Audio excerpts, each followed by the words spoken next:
Hello, growers. Say goodbye to heavy sandbags and hello to modern growers' quick hoops low tunnels. Protect your plants from pests, wind, rain, and frost without the hassle of sandbags or flimsy hoops. Our patented design eliminates the need for clamps and ropes, while the unique wire system keeps covers secure yet easily accessible. Tested in the strong winds of New Zealand for over 20 years, quick hoops are light, strong, portable, and versatile. Most importantly, they're designed for field use. These aren't some lightweight system that only looks great in a greenhouse. Our hoops are designed to last in harsh field conditions. Use them with any covering to grow year-round and safeguard your crops. Shade cloth, frost blanket, insect net, clear poly, no problem. Quick Hoops can handle them. Get Quick Hoops today at shop.moderngrower.co and protect your crops for years to come. When I was a kid, I'd go strawberry picking and they'd say, all right, this section's open, and they'd put marking flags. All right, pick between the two orange flags, and they're trying to get that area clean, and then they open up another section. Do you do something similar, manage where the flow goes, or try to? We have experimented with this.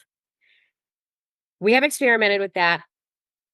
Ultimately, what works best is to let in enough people to get your field picked clean in one instance, rather than rotate areas. It's just what works better for us.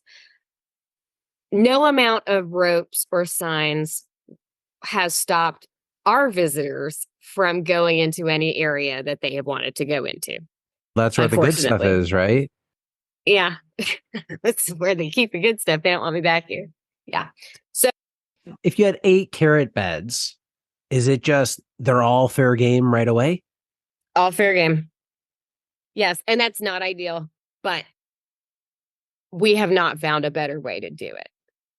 So most people will pick from the first 20 feet, and every single, the way our farm is laid out, there's a main center aisle, and then the rows come off to your left and to your right. And we're actually terraced down a hillside. So we have 3 terraces of about 3/4 of an acre each down the hillside. And then we have blackberries further away in another field. So people walk down this middle row and they can look to their left and their right, and they can read the signs that are facing that center aisle to tell them what it is.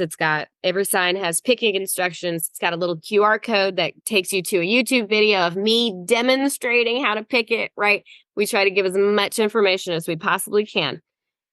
And most people will not walk further than 20 or 30 feet down each row, and then turn around and come back up and go to the next row. So savvy pickers, and towards the end of the season, as part of the greeting spiel, we tell everybody, walk to the ends. Walk to the ends. If you want to find easy picking, go to the ends of the rows. Nobody goes down there.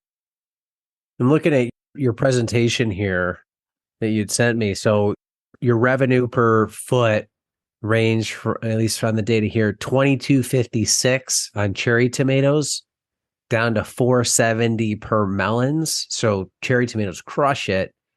Crush. What's the lower limit? Like, where do you not want to see that revenue per foot go under? Our limit used to be $5. And now that we have everything except flowers and melons, I think are the only 2 that we still have really even under 10. And we only have those for variety, and people really love our melons. I think that we're going to raise that threshold to 8 or 9 or 10. Does that mean maybe then you plant less you keep melons, you just plant less of them?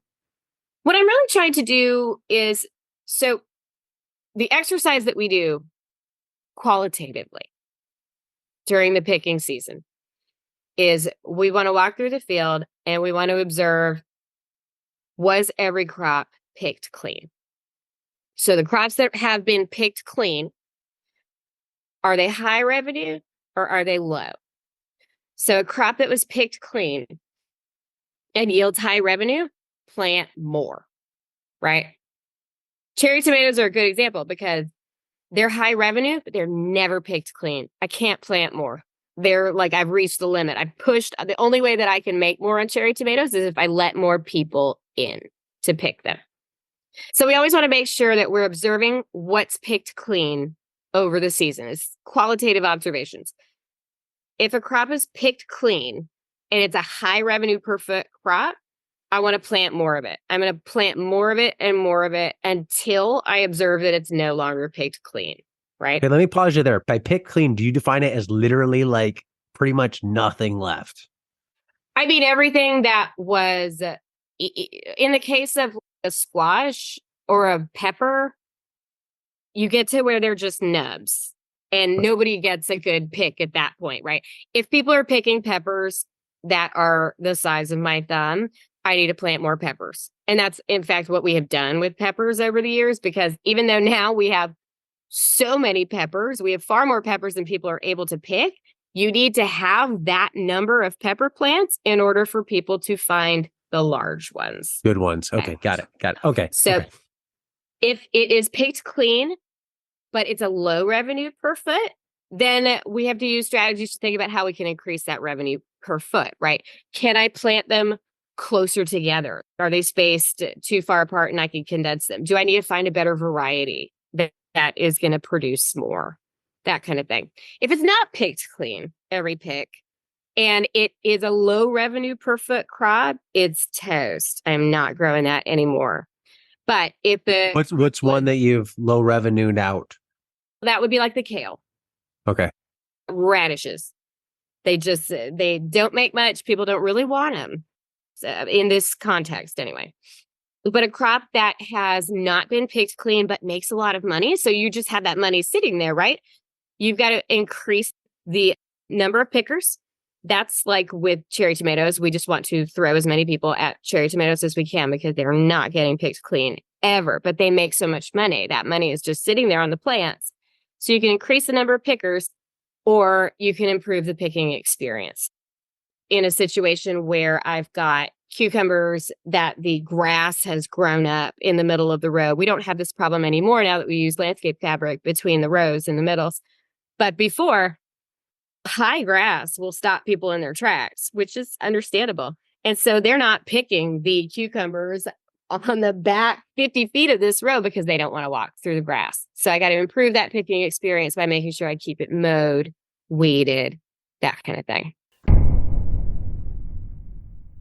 Hello, growers. If you enjoy podcasts like this one, tune into my podcast In Search of Soil on YouTube for a deep dive into the mysteries beneath our feet.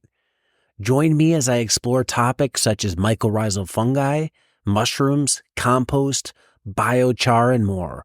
It's a soil nerd's dream. We're going deep. We're talking to scientists about all things soil related. Whether you're a seasoned farmer or a gardener just starting out, our podcast has something for everyone. Listen in and grow with us. Check out In Search of Soil on YouTube.